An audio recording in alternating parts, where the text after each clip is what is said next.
घरमा धेरै भेडा बाख्रा पाल्नुहुन्छ भने साथीहरू अब यिनीहरूलाई जुम्रा होइन उडुसहरूको त एकदमै पर्छ होइन।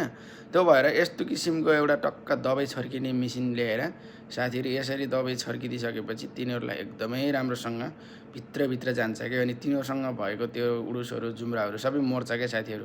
ला हेर्नु त साथीहरू अब यो तरिका चाहिँ एकदम गजब लाग्यो। हाम्रो नेपालको त होइन, बाहिरतिर अफ्रिकातिरको जस्तो लाग्यो होइन।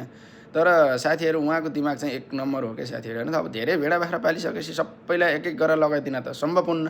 त्यही भएर साथीहरू अब यसरी लगाइदियो भने चाहिँ भेडा बाख्राको लागि त्यो उडुस जुम्राहरू सबै मर्छ क्या साथीहरू होइन। त कस्तो गजब, आहा, यो तरिका चाहिँ मलाई एकदमै युजफुल लाग्यो क्या साथीहरू। किनकि हामी गाउँघरमा सबैले अब भेडा बाख्रा त पाल्छौँ नै होइन।